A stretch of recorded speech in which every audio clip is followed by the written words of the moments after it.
Wycliffe, ele tinha uma ideia de traduzir a Bíblia para o inglês. É interessante isso porque a gente percebe que o principal elemento da reforma protestante era que a Bíblia chegasse à grande massa, à grande população.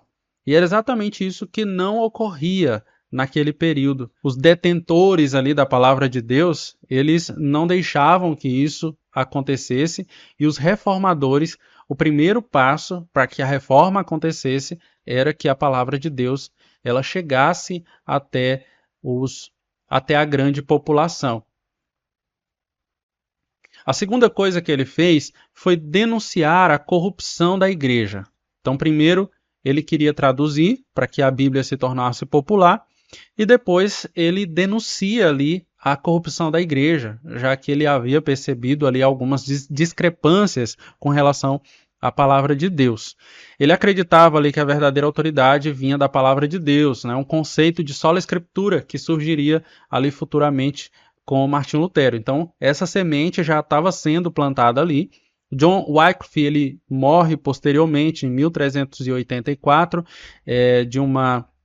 de um problema de saúde, e futuramente, ali alguns anos depois, a Igreja Católica decide condená-lo.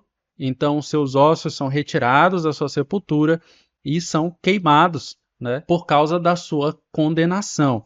Então, a gente vê, logo após John Wycliffe, a gente vê uma figura chamada Jan Hus.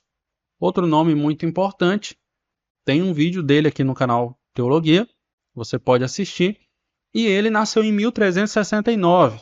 A gente vê que ele foi contemporâneo ali de John Wycliffe, né? John Wycliffe nasceu em 1320, Jan Hus 1369, morreu em 1415. Ele passou um pouquinho ali, John Wycliffe, provavelmente soube de toda a história, e inspirado por esse primeiro reformador, por essa figura, Hus desafia as autoridades religiosas e acaba ali tendo que pagar com a própria vida. Ele acabou sendo morto, sendo queimado na fogueira por causa das suas ideias reformistas. Então ele queria ir além do que Wycliffe desejava. Ele queria criar um movimento que rompesse com a Igreja de Roma. Então esse aqui foi mais um que antecedeu ali a Lutero. Outro personagem foi Erasmo de Roterdã, né, 1466 e 1500, morreu em 1536, e ele foi um crítico dos abusos clericais. Ele foi um pouco mais intelectual, ele sonhava ali com uma reforma que acontecesse internamente à igreja, ele desejava que a igreja apenas se reformasse internamente, e ele influenciou profundamente a Martinho Lutero, já que ele estava ali em alguns momentos que foram muito importantes para a Reforma Protestante.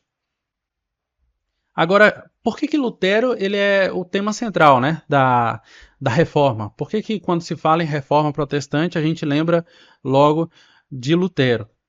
Primeiro, a gente tem que conhecer um pouquinho de quem é Lutero. A gente tem um vídeo sobre Lutero aqui também, você pode dar uma olhada. A gente está recapitulando algumas coisas aqui. E Lutero, ele é esse personagem que ocupa o centro da Reforma Protestante. Quase todo mundo fala sobre Lutero. A gente comemora o dia da Reforma Protestante e sempre aparece uma figura de Lutero ali pregando as suas 95 teses.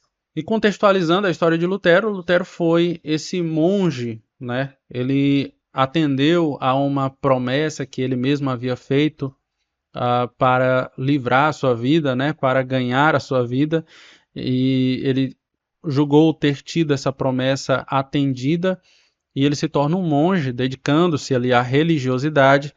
Porém, ele se torna um monge que foi tocado ali pela sua situação. Ele conseguia enxergar os seus próprios pecados, né? E aí a gente já começa a ver uma obra ali do Espírito Santo sobre Lutero. Ele se torna um monge, ele é angustiado, que buscava uma paz com Deus, uma paz que ele não tinha. Ele queria paz, e ele não tinha, porque Lutero buscava com os recursos que haviam naquela época, na vida religiosa daquela época. E a vida religiosa daquela época dizia que para que você tivesse seus pecados perdoados, você precisaria de obras, você precisaria pagar dinheiro, e isso não estava satisfazendo a alma de Lutero. Então, essa profunda angústia que ele teve leva Lutero a estudar profundamente as Escrituras. Então, Lutero foi essa pessoa que estudou profundamente as Escrituras. Né? Lembra de John Wycliffe, que queria traduzir a Bíblia para o inglês, para as pessoas terem acesso às Escrituras? A mesma coisa. Lutero estuda profundamente as Escrituras, né? E a gente vê aqui que as Escrituras são a chave central aqui para a reforma. É por isso que a igreja protestante ela bate tanto nessa tecla de que sola a escritura, somente as escrituras. Então, esse é o ponto central, não a tradição, não ensinamentos humanos, mas as escrituras são os meios que nós encontramos para dirigir as nossas vidas, né? Então, ele encontra essas verdades, e essas verdades que acabam ali transformando a sua fé, e ele descobre algo que revolucionaria todo o seu pensamento teológico. Ele percebeu algo sobre a salvação. O que Lutero percebeu sobre a salvação, irmãos?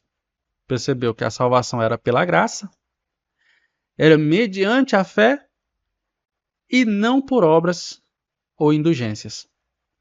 Então, esse foi o ponto central para Lutero. Aqui ele zerou a vida, aqui ele entendeu tudo o que ele precisava entender.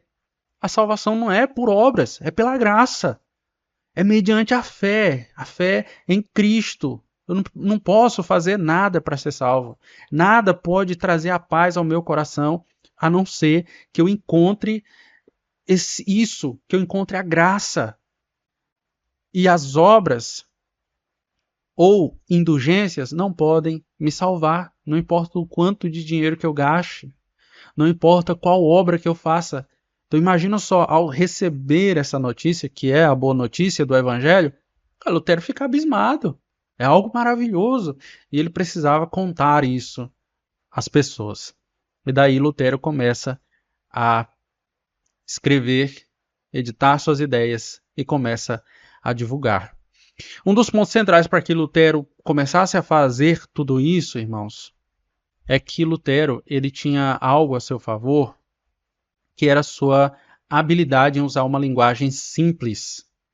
Lutero começou a produzir panfletos acessíveis. Já já a gente vai falar sobre esses panfletos, por que esses panfletos foram tão importantes, né? E eu acredito que esse foi um dos motivos para que houvesse um movimento tão gigante a partir de Lutero. Lutero chegou no momento certo da história, né? Deus preparou tudo para aquele momento, para que Lutero pudesse fazer algo grandioso de verdade, ao que ressalta a vocês novamente o título do vídeo, né? O título da capa do vídeo. Lutero não sabia que ia tomar essa proporção.